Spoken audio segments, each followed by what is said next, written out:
Up until now, all of our limits were limits of, that was 3, right? We want 4. All of our limits that we're looking at so far were just set numbers. In other words, we looked at limit as x approaches 2 of some function f of x. It didn't give us any limitations on what our value was here. The reason for that is what this is looking at. If our function looked like this, what it's implying is that we can take limits going from the left and limits going from the right. So now we're going to look at specifically at one-sided limits.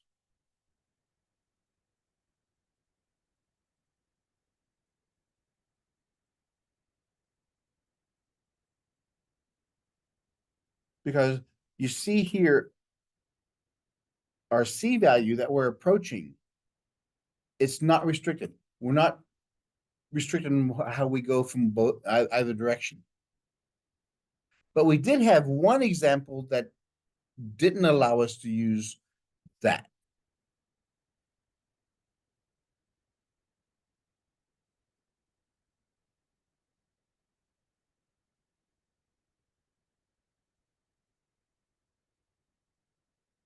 Remember that example?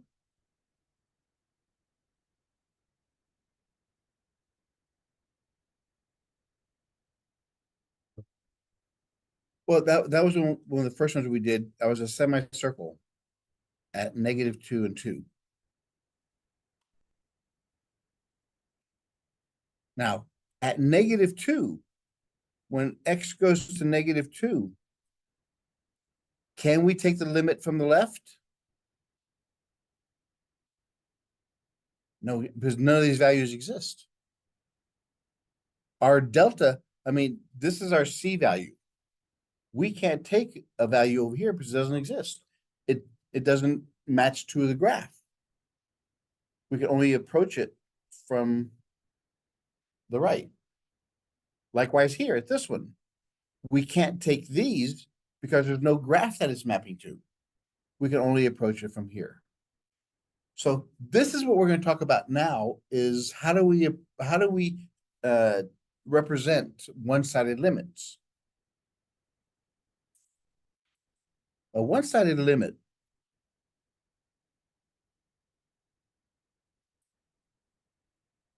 can be represented like this.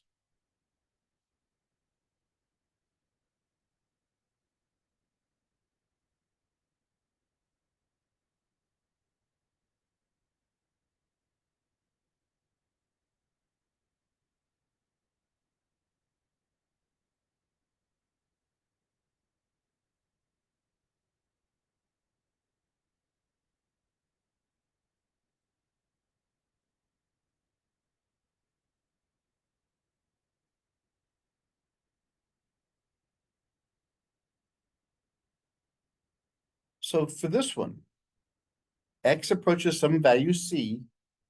This one tells us from the left, from the negative side. This one approaches c from the right.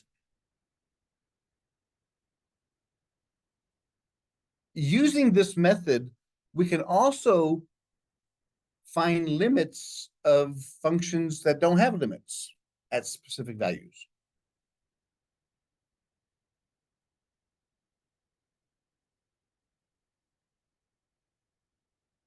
So this is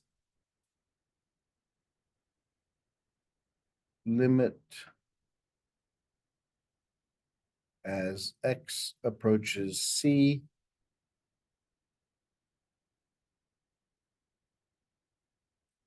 from the left. Limit as x approaches c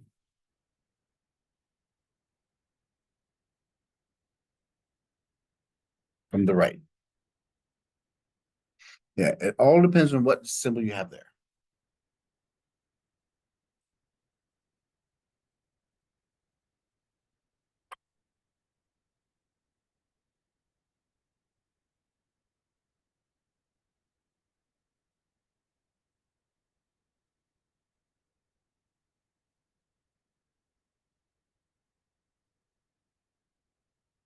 Okay. I'm going to give you an example here. Limit as x approaches 0. Let's first look at this one. The function is this. Yeah. Tell me if the limit exists.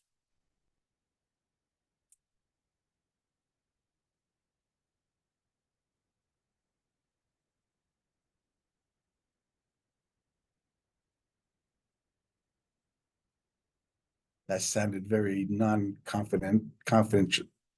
confidence based. What if the limit exists, what is it?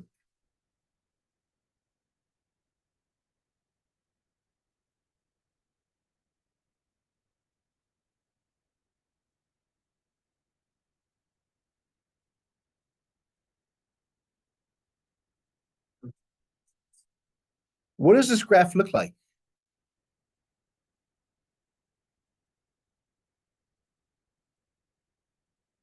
If you don't know, let's just plug in some numbers.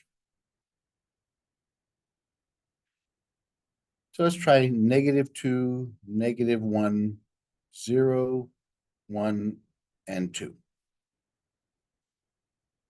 So if I have -2 over absolute value of -2, -2 over 2, which is -1. Well, let's see. -1 over absolute value of -1. -1 over 1 is -1. 0 over absolute value of 0, we can't do.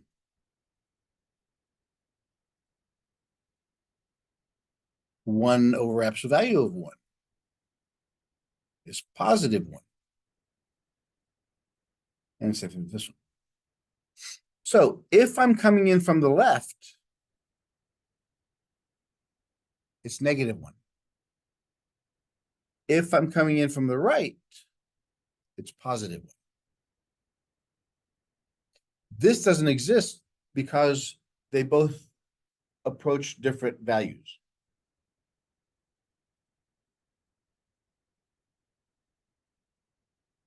In other words, it doesn't exist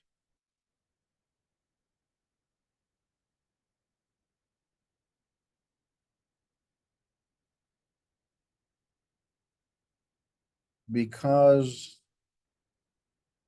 the values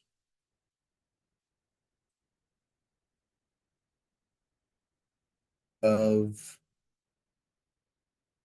the limit as x approaches 0 from the left does not equal the limit of the function as x approaches 0 from the right.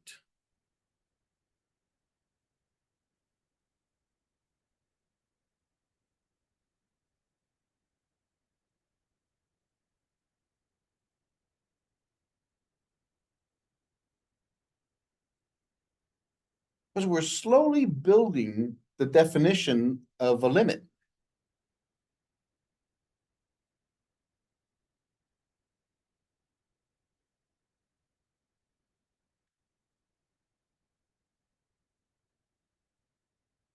Because the limit as x approaches 0 from the left was what? -1. And as x approaches 0 from the right, it equaled 1.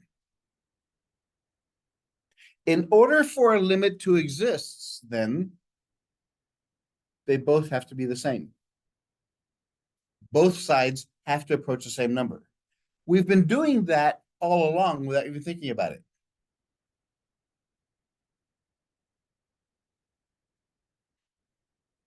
Let's look at an example here.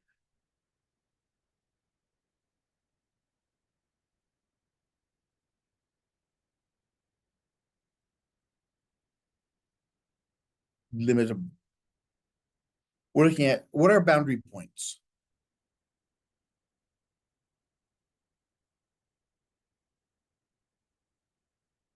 Limits at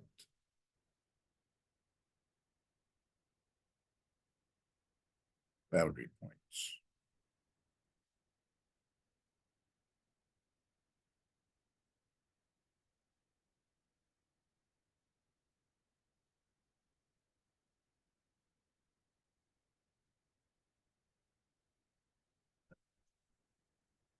Pretty much, yeah.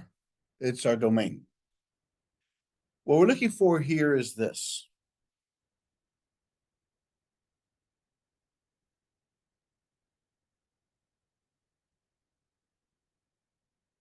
If we're coming in from if we're looking at the interval A and C,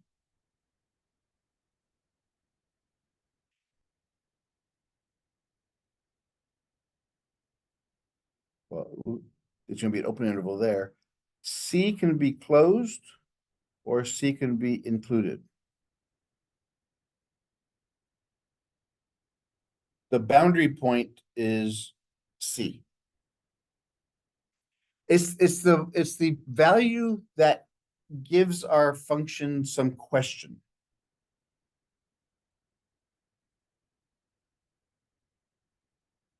This is a left-sided bound limit. If it comes in this domain. The right side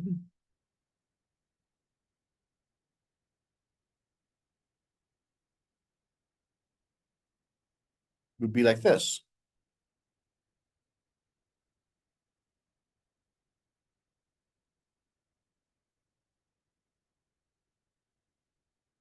This would be a right hand limit. This is a left hand limit.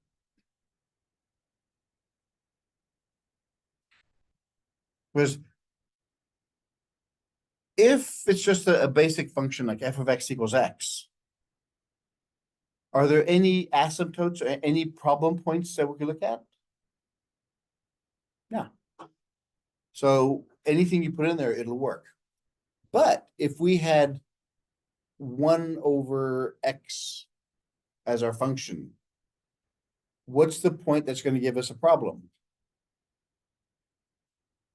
You can't have 0 on the bottom, so 0 would be the issue. In other words, when we do limits, we only look at the values where the problems occur. 1 over x would be our at value at 0. That's what we look at. So that's what we're looking at in our problems. Oh, yeah, I forgot. First example is the one that we dealt with earlier.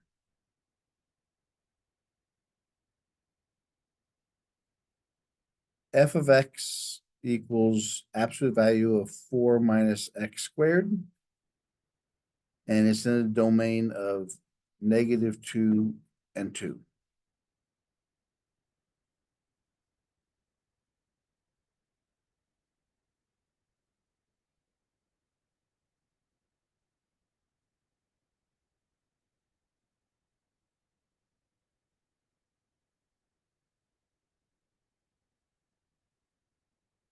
So can we take -2 from both sides?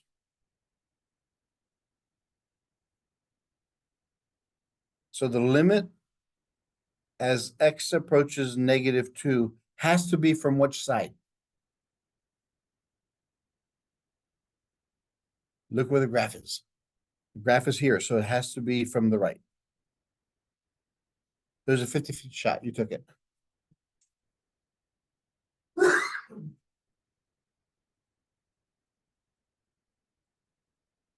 And what does that equal?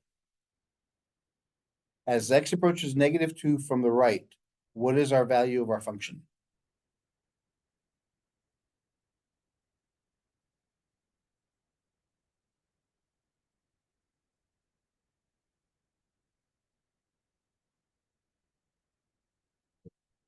As x approaches -2 from the right, what is our limit? Plug it in there. -2 squared is what? 4 minus 4 is? So it's 0. Yeah, because that's exactly where it's at. Okay, so zero's the limit or? 0 is the limit. So we have a right-sided limit at -2. Now at +2, we have to take a left-sided limit. And it's also 0.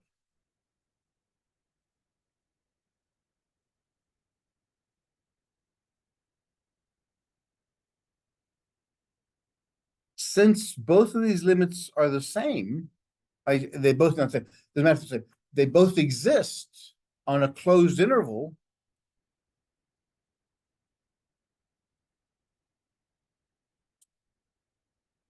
Then the function f of x has a limit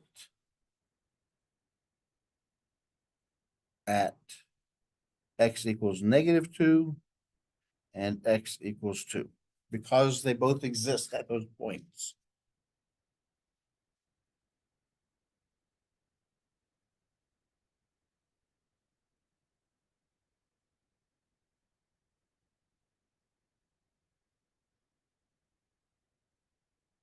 Which define, it's just, which we've been doing without being known to us, that we've been finding these limits and proving them without knowing what we're doing.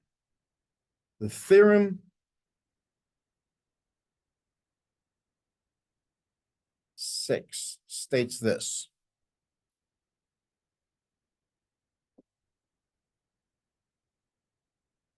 Suppose f of x is a function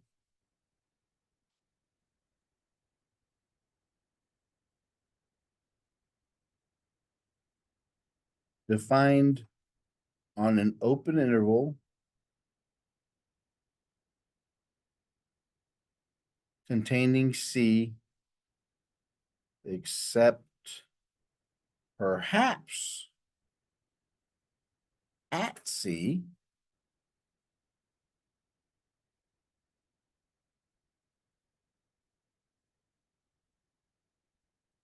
that f of x has a limit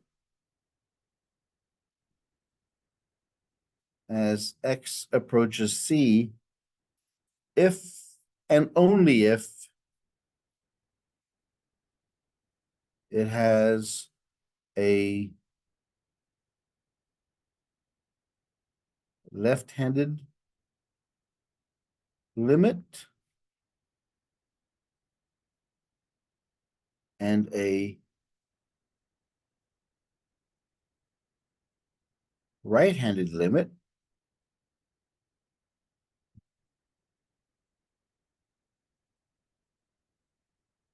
and they are equal. So are we just finding it 2-0 then? Is what it's asking? Not to 0, it could be any value. Well, no, I'm, okay, sorry, up to C. I'm sorry, I use 0 because that's what. Yeah. So, yeah, up to C. And it has to exist in both directions. And they have to give you the same values. Okay, so for this one, they have to be equal or? Yes. The limits have to be equal as they approach C from both sides. What that says mathematically says, in order for a limit as x approaches C to equal L, if and only if two things exist. The left-handed limit equals L, and the right-handed limit also equals L. So all of them have to exist, and they have to be the same value.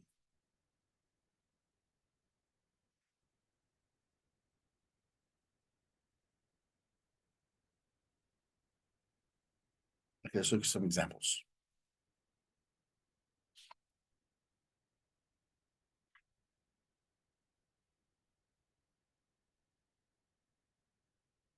Example 2.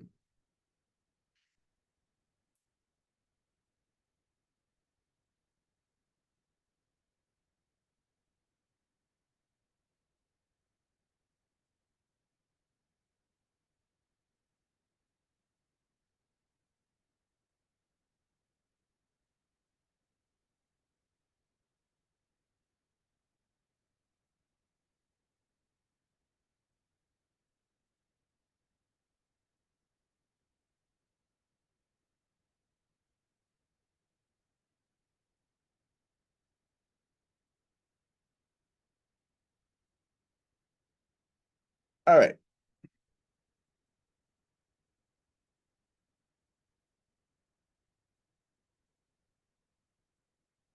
Here's my X values. This is two-sided.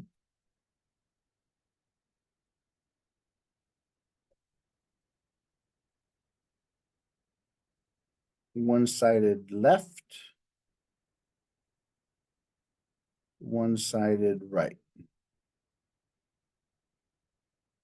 So looking at that picture. At 0, 1, 2, 3, and 4. Tell me if the limit exists and what the limit is at these values. At 0, do we have a two-sided limit?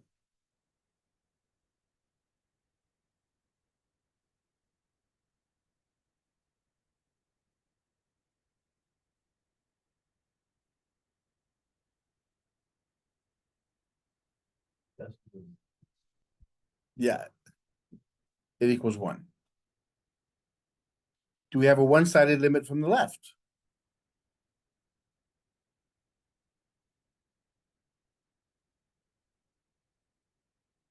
This one does not exist because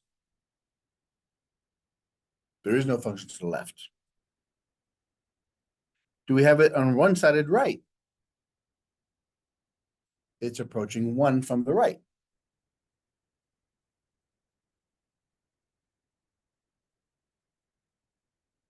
How about at 1? Do we have a two-sided limit?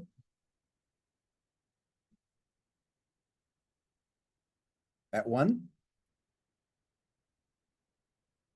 Do we have a two-sided? open-ended. Might be different. No, because look at it. From the left-hand side, it's going to where? It's going to 0. From the right-hand side, it's going to where? So it doesn't exist. So one-sided left doesn't have a limit. Where is it approaching? 0. Remember, these are the Y values that are here, not the X values. One-sided, these values that are here, the limit values, are the Y values.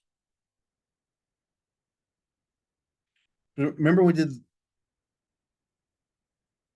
the C is on the horizontal, the L is on the vertical. So the limits are the Y values. Now, at 1, going from the right, what is it? At 1. How about going from 2? Does it have a two-sided limit? If so, what is it?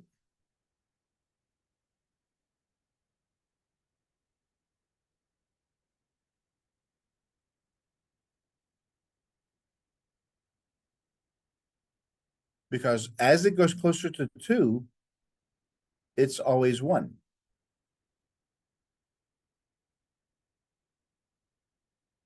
I'm going from 1 to 2. What is my Y value? It's always 1. So as it's approaching 2, it's 1. Oh, because you're coming from one. Right. Now, as I'm approaching from 3 to 2, it's going down, it's going down, it's going down, it's going down towards 1. So they're both heading towards 1. So from the left, what value is it approaching?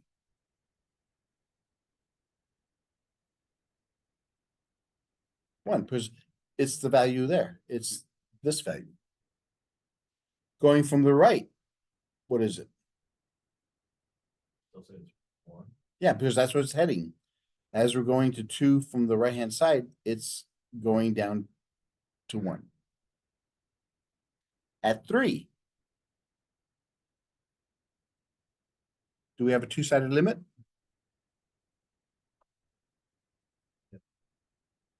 It's, yeah. So what's the value?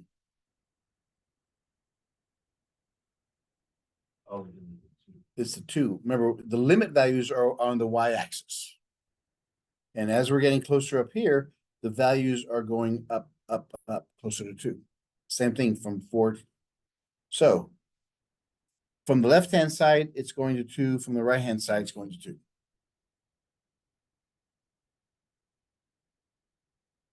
How about the value at 4? Two-sided limit, does it exist?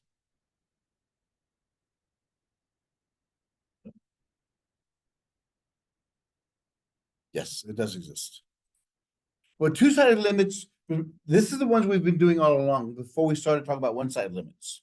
If I just gave you this and asked you what value is this graph approaching as it's going to 4? No, it's heading towards 1. So, and that's what we're talking about. Let's leave it at that.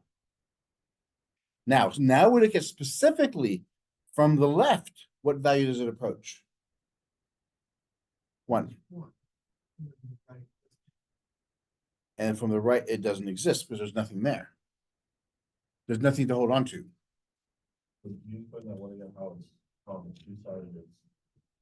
I understand. Because from the two-sided, we weren't really restricted to have to check if it's an endpoint. We just have to look at what exists. Where is it approaching?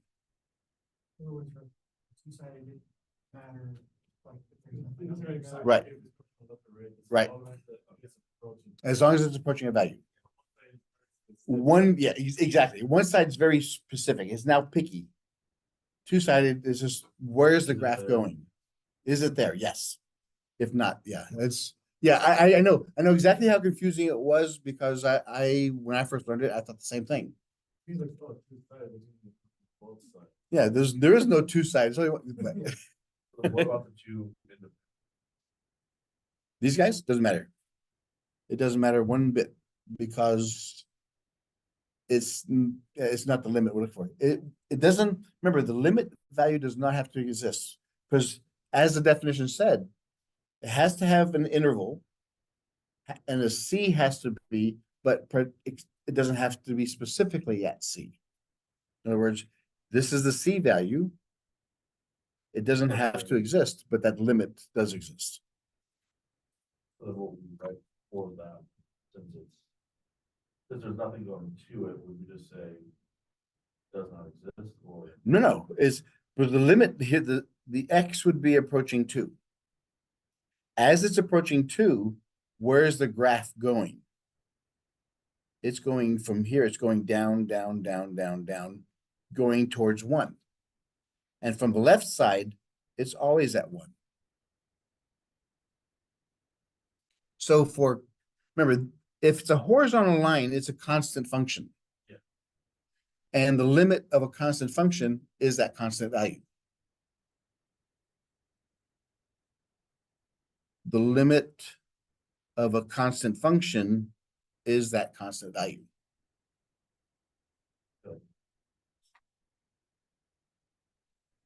You want to make it more difficult than it is because of what we just went through. All right. Let's look at a precise definition of limits, of one-sided limits.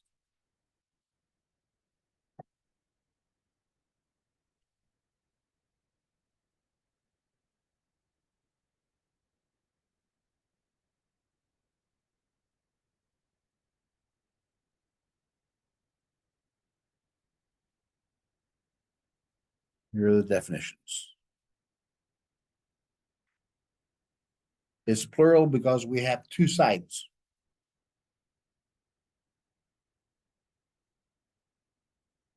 Assume the domain of F contains an interval CD.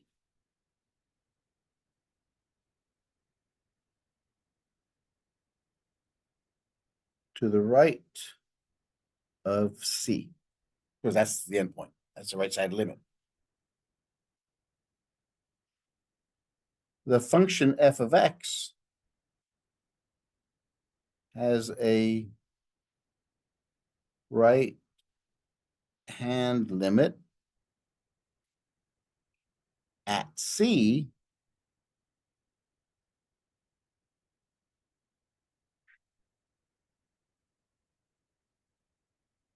and we write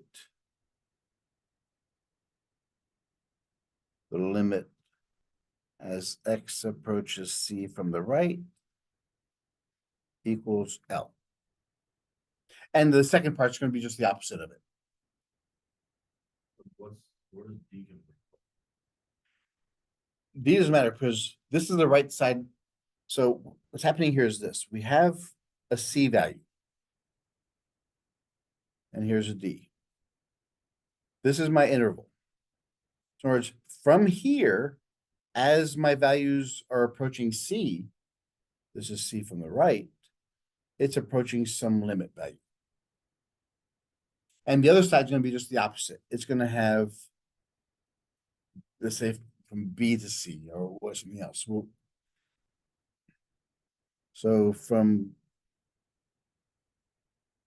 no, finish this yet. Because now we have to talk about epsilon delta. If for every epsilon greater than 0, there exists a delta greater than 0 such that the f of x minus L is less than epsilon when C plus delta.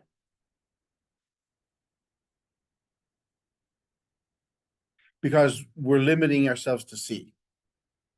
So as long as it's within this domain of C to D, my delta could be any size greater than 0.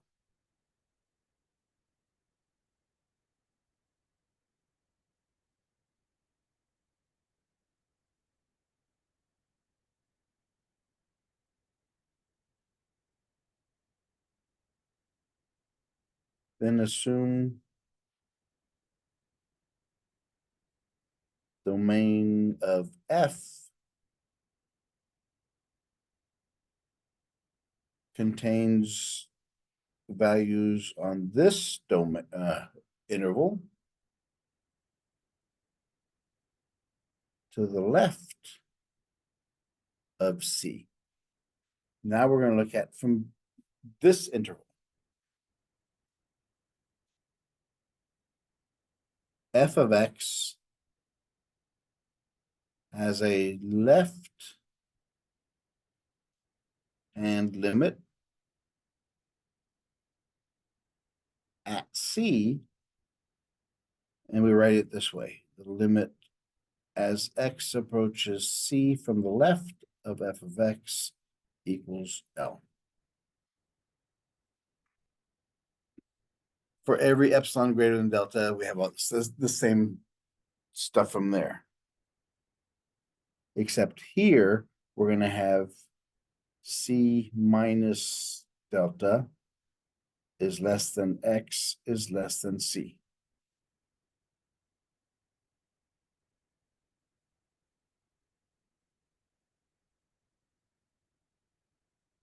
Because if you took both of those, put them together, you would have C minus delta is less than x is less than C plus delta. So there's both of these together equal our two-sided limits. All right, let's look at an example.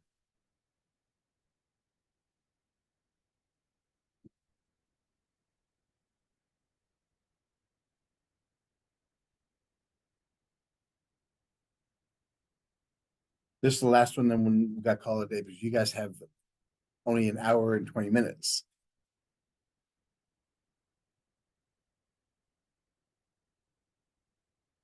Example 3.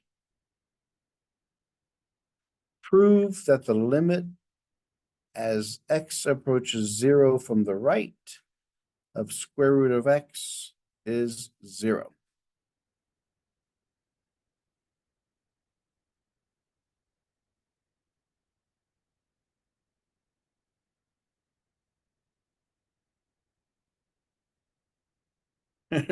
We gotta, I know, just look at it. I don't have to prove anything. I just plug it in there, 0. But we have to do the epsilon delta thing. So for any epsilon, so we have the absolute value of f of x minus L is less than epsilon when 0 is less than x minus c is delta.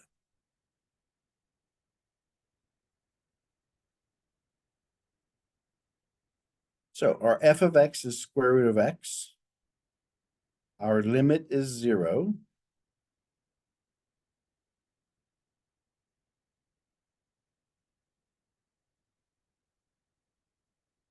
Our c is 0.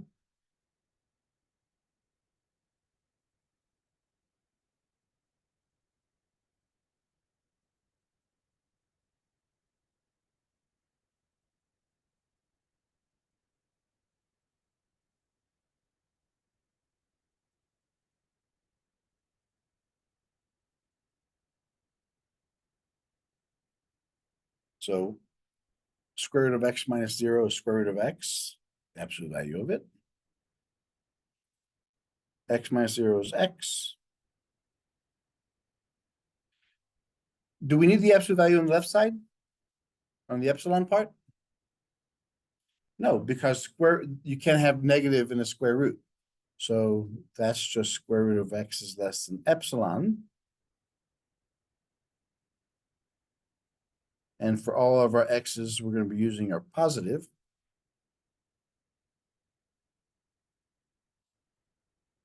Remember, we have to get the x's the same. How do we get the x over here?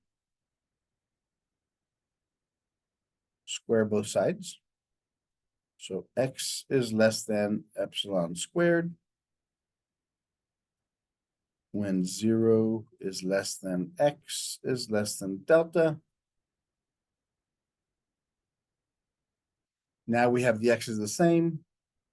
Epsilon squared equals delta.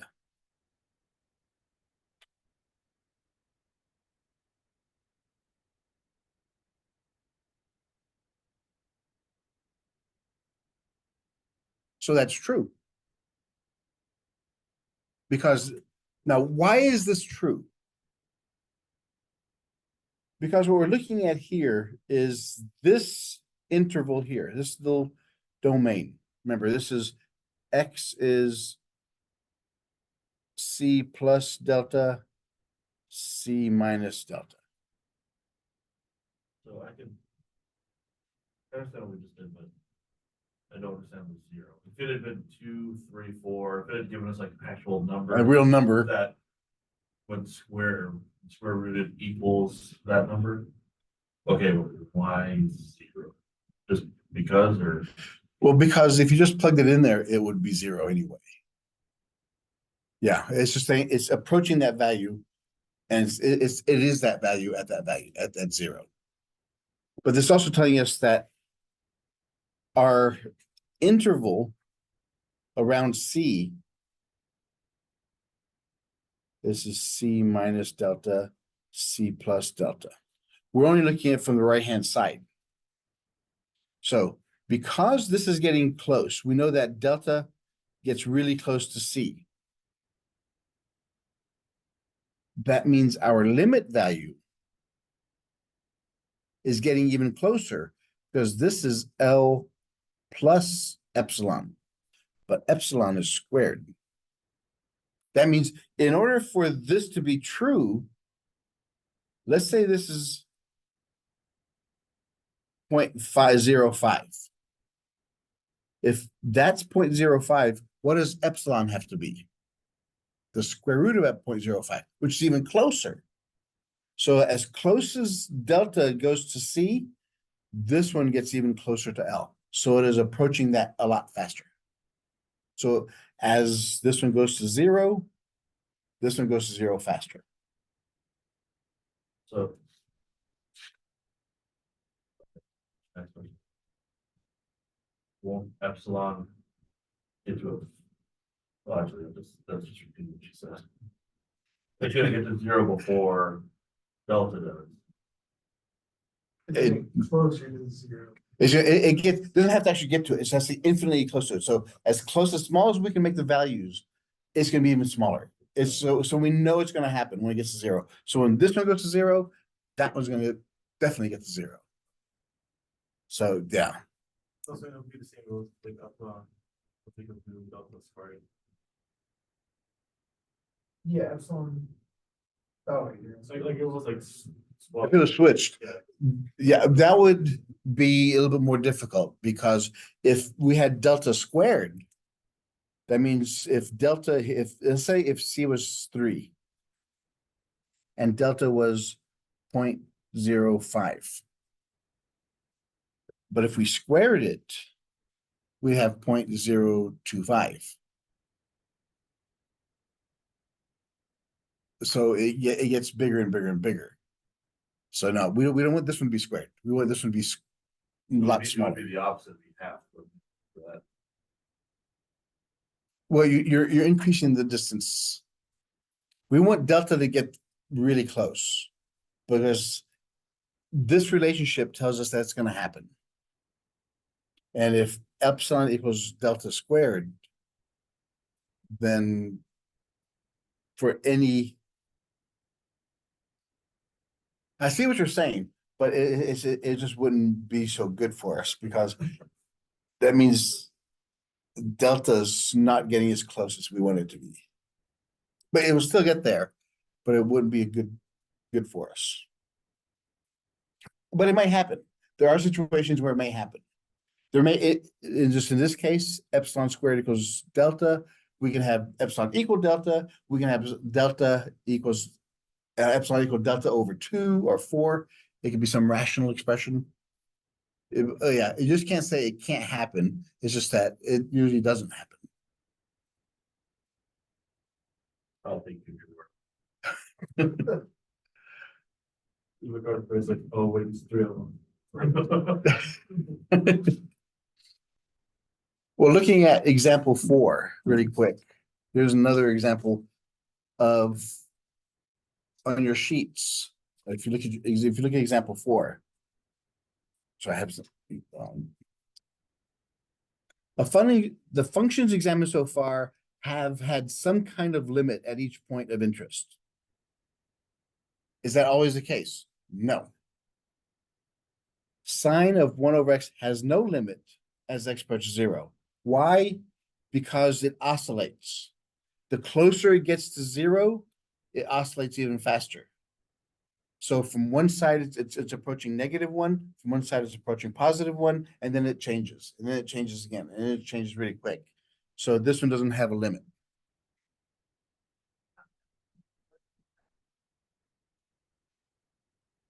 Well, the sine and cosine function do have limits individually, but when they become very sporadic and very agitated when it comes close to your limit point, then we can't be for sure what's going to happen. Because remember, it's not at 0, it's as it approaches 0, it happens. And it just jumps back and forth really quick. If you look at the graph, I mean, it happens so often that it would just be a solid graph in the middle of it. So it happens too quick for us to say anything concrete. You look at a frequency. Well, yeah, if you look at a frequency generator, you would have a sinusoidal wave coming in, but then the closer you get to 0, it would become a solid green bar. And you wouldn't know what happens between there. How about, have we seen this one before?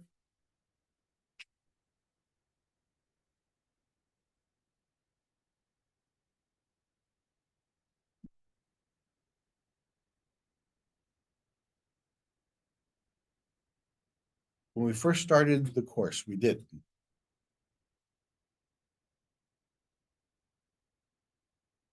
Remember the squeeze, the sandwich theorem? This is, we use a sandwich theorem to prove this one. So that's another thing you have to be careful about because it may exist. It may look like it doesn't exist, but if we use the sandwich theorem, then we can prove it does work. Okay, we'll call it a day there. Because we're pretty much done. Well, we have a couple more examples. We have 3 more examples. And we'll cover those next time.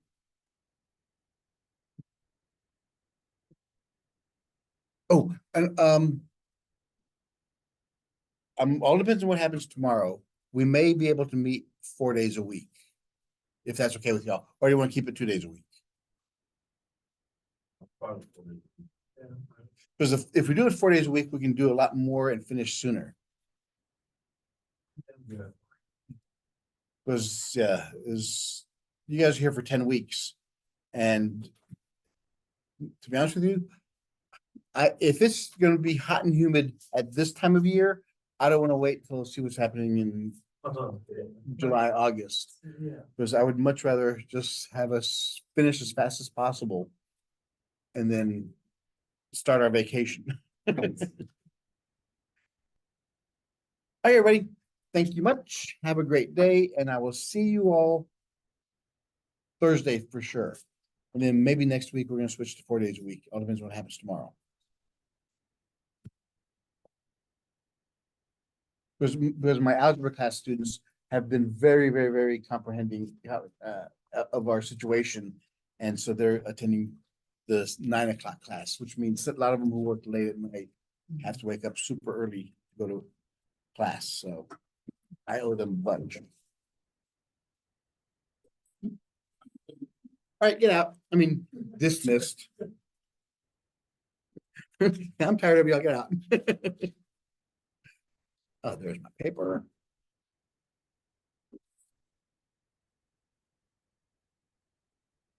Yeah, okay, so I.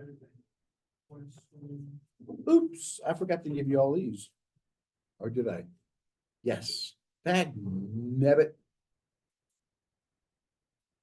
We're doing section 4 right now? Yeah. Okay, here's section 5. I'll give you these next time. I totally forgot I had these. When you solve a limit, you just plug in the C value and find L, right? At first, first, if yeah. it gives you 0 over 0, then you have to do something else.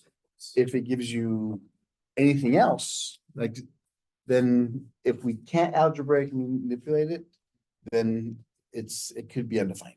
Right. Now, what exactly is L? Is that the slope of a line at that point? No, since we're not looking for the actual the derivative, we're just looking for the limit. It's the value of the function at that point. Okay. So that's why it corresponds. Right. Yes. Okay. That's why it goes on the C is on the x-axis and the L. Basically, what the point is you're looking at is at that point, C comma L, the coordinate is that That's more. on the graph. Just, Yeah. So in order for these answers, the same thing, trying to figure out, like, what exactly, same thing, like, what exactly is delta? Is that just like infinitely smaller or? Yeah. So as our function approaches C, the graph itself is approaching this point. Now, delta is how far we are away from C. This is C minus delta, this is C plus delta. And that gives us a domain, a specific width in our domain that correspond to some specific epsilon around L. So that's why if our domain is specific and it fits inside this range, then we know the limit exists.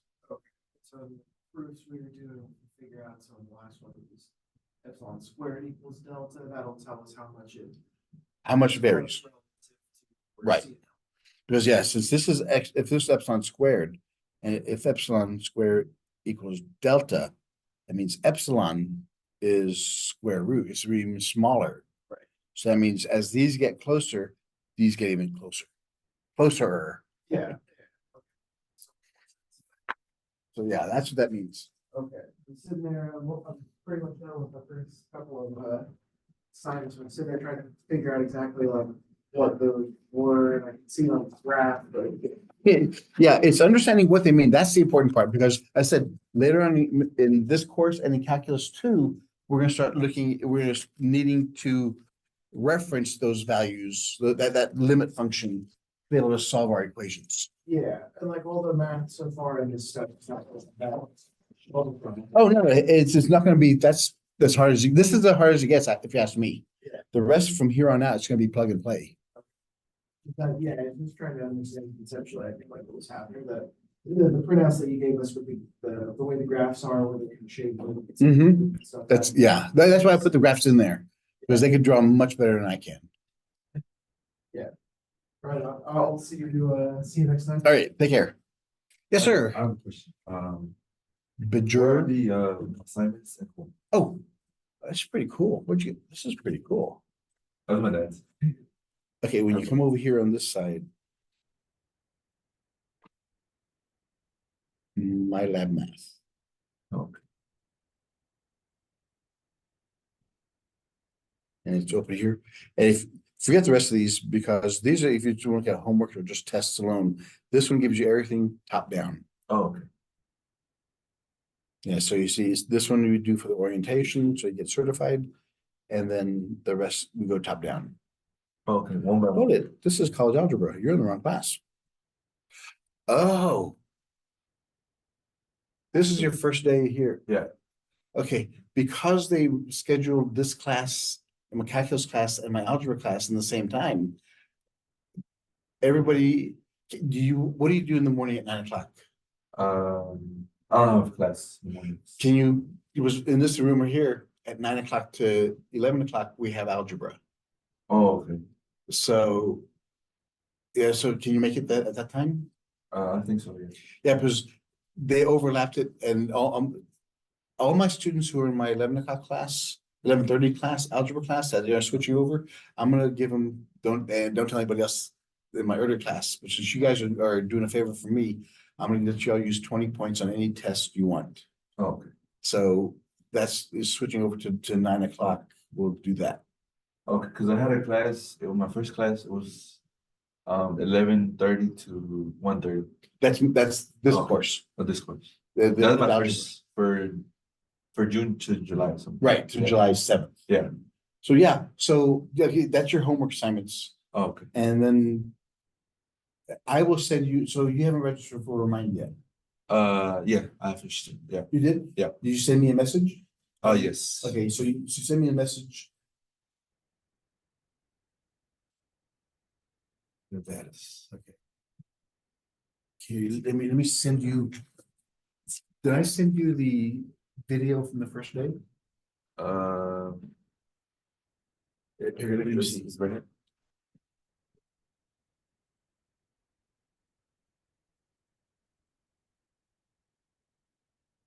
No, those are the notes. Oh. Okay. So yeah. Yeah, so that's where you logged on. This is summer. If it says summer on there, that's the videos and notes and everything. Here, let me send it to you.